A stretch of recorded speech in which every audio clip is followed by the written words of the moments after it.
Lectura del Santo Evangelio según San Mateo. Gloria a ti, Señor.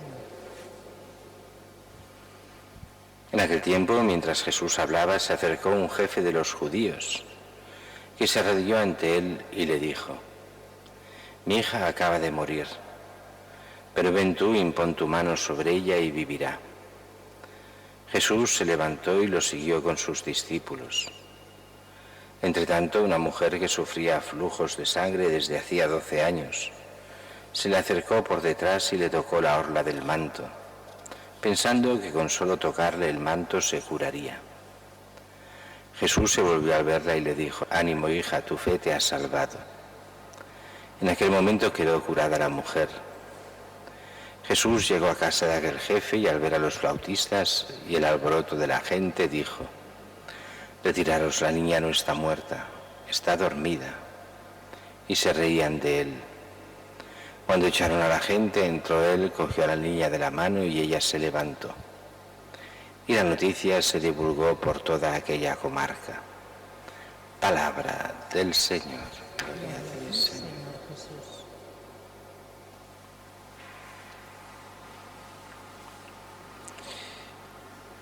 El Evangelio de hoy lo encontramos muy esquemático, muy simple. Otros evangelios nos dan muchos más detalles, lo colorean mucho más. Aquí simplemente son los hechos, y los hechos son sencillos. Jesús habla y se acerca a un jefe de los judíos. Sabemos que era, más que un jefe de los judíos, el archisinagogo. El archisinagogo era el jefe de la sinagoga. Y el jefe de la sinagoga no era un sacerdote, era un laico. Y además no tenía una función litúrgica, sino simplemente lo que hacía era pues organizar el funcionamiento de la sinagoga, que no era el templo. La sinagoga era el lugar donde se reunían a rezar, sin sacerdotes, sin cultos, simplemente era el rezo de los sábados. También se podía rezar cada día, pero especialmente organizar quién llevaba el rezo del sábado. Y era el que mantenía de alguna forma pues el orden y la limpieza y las cosas de la sinagoga. Y para eso él tenía que ser un hombre de buena fama. Por eso es considerado un jefe, pero no un jefe en el sentido de que mandase más que eso, llevar la sinagoga y un poco organizarla. Y dice que se arrodilla ante Jesús, este hombre, y le dice: Mi hija acaba de morir. Ven tú, impón tu mano sobre ella y vivirá. Bueno, los otros evangelios dicen que son mucho más explícitos. Aquí es todo más, lo junta de tal forma que se salta muchas cosas. En los otros evangelios nos dirá que primero le dice que está muriendo y que cuando ya van de camino entonces les avisan que ya ha muerto. Aquí ya parece que diga que ya ha muerto, pero que acaba de morir, pero impón la mano y vivirá. Y dice que Jesús se levanta y lo sigue con sus discípulos. Hasta aquí normal. Bien, entonces, en medio de este texto, de esta curación, viene el texto de la hemorroísa, una mujer que sufre flujos de sangre desde hace 12 años. Se le acercó por detrás, le toca la orla del manto, pensando que con solo tocarle el manto se curaría. Jesús se volvió y al verla le dijo: Ánimo, hija, tu fe te ha salvado. Y quedó curada aquella mujer. Sabemos por los otros evangelios que son con mucho más detalle. La esencia es esta, claro que sí. Pero allí nos lo pone decimos, más detalle. Nos viene a decir que ésta se siente curada solo tocando a Jesús. Jesús se gira y pregunta: ¿quién me ha tocado? Y lo hace no porque no lo sepa, había mucha gente, sino sobre todo para hacer ver la fe de esta mujer y así darnos a nosotros prueba de cómo ha de ser nuestra fe. Una fe que confíe plenamente en el Señor en medio de cualquier dificultad. como ella tiene esa fe con solo tocar a Jesús. Nosotros tocamos a Jesús todos los días, comulgamos de Él, comemos de Él. Él es nuestro Señor que viene a nosotros. Y esa mujer viene curada, pero mucho más importante que la curación física por la fe es la salvación. Por eso ese ánimo, hija, tu fe te ha salvado. No solo te has curado, sino que la fe en Cristo es la que salva.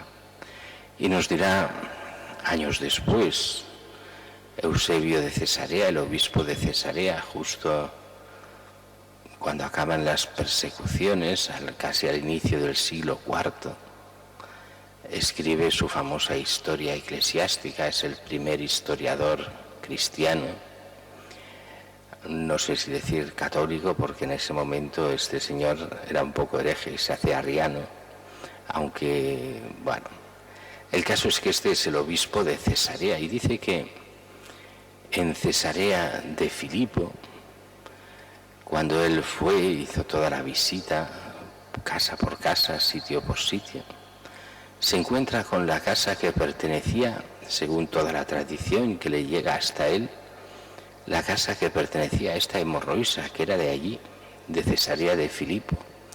Y dice que todavía en ese momento, inicios del siglo IV, se encuentra delante de la puerta en el jardín de la casa una estatua con toda una base de piedra y una estatua de bronce, donde está con una rodilla en tierra ante Jesús, ante la imagen de Jesús, esta mujer, como pidiéndole, y él como dando ¿qué? Dando la salud, dando la gracia, dando la salvación. Y él es testigo de que esta imagen todavía está allí en ese momento. Es solo una curiosidad, pero es el agradecimiento de esa mujer que continúa por los siglos en aquel momento y que llega, aunque sea solo por la Escritura, hasta nosotros hoy. Y dice que llega Jesús a la casa de ese archisinagogo y ve a los flautistas y el alboroto de la gente. Cuando uno moría, bueno, aquí no se nos habla de las plañideras, en otro lugar sí. Normalmente cuando alguien moría venían los flautistas y se oían las flautas. Habían dos tipos de sonido de flautas, la de fiesta y la de duelo. Y aquí era el duelo. Los flautistas que representaban la muerte y las plañideras que se les pagaba para eso, para llorar, para dar duelo. Y llegan y ya están allí en pleno duelo, la gente ya está con la muerte de esta niña. Y dice Jesús esa frase que a todo el mundo le deja impresionado, como diciendo, pero está loco, ¿pero de qué va? Cuando dice Jesús, retiraros, la niña no está muerta, está dormida. Y dice que se reían de él. Este reírse de él no nos ha de preocupar, nos ha de decir, bien, como se han reído de Cristo, se reirán de nosotros los cristianos cuando hablemos de la verdad que el mundo no puede acoger. La gente sí, pero los que son del mundo y no quieren dejar el mundo se ríen de Cristo y de los cristianos, como se reían aquí en el Evangelio. ¿Cómo que no está muerta? Lo mismo que cuando oyen, ¿cómo que resurrección de los muertos? ¿Cómo que vida eterna? Y se ríen de nosotros. ¿Cómo que premio y castigo? Y se ríen de nosotros. ¿Cómo que hablar de fe? Y se ríen de nosotros. Bendita risa. Bendita risa en el sentido de que ¿qué importa que se rían de nosotros si seguimos a Cristo, seguimos al que es verdad, al que es la vida eterna? Y entonces dice que echan a la gente. Aquí no nos lo dice, pero los demás evangelios nos dicen que solo dejan subir a la habitación de la niña a Pedro, Santiago y Juan y a los padres, junto con Jesús. Llegan a la habitación de la niña, la coge por la mano Jesús y la levanta. Y le dirá aquello, a ti te digo, niña, levántate. Y los otros evangelios nos darán un detalle más. Y le dice a los padres, dadles de comer, dad a esta niña de comer. ¿Por qué lo dice? Pues porque en la agonía esta niña llevaba muchos días sin comer.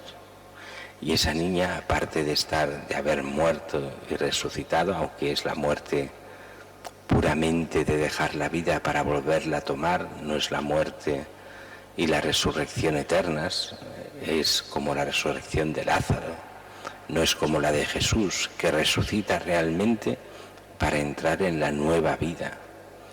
Esta aquí es como una suspensión temporal para volver a morir más tarde, pero Jesús se preocupa por el bien de la niña y de la familia. La niña lleva mucho sin comer, dadle de comer. Eso tantas veces pasa. Ante grandes eventos nos olvidamos de los niños y de lo que hacen y lo que deberían tener. Pues aquí Jesús no se olvida de los niños, sino que busca el bien de ellos. Para nosotros aquí vemos esta fuerza de Jesús. Cura solo con tocarlo, resucita a los muertos. ¿Quién es este Jesús? En el fondo el Evangelio nos va explicando eso, con cada milagro, con cada acción. Nos explica quién es, para llegar al final a descubrir lo que ya sabemos, pero que es absolutamente real. Es Dios mismo hecho hombre, el Hijo de Dios, el que tiene todo el poder de Dios, que nos ama hasta la muerte para darnos vida y vida eterna.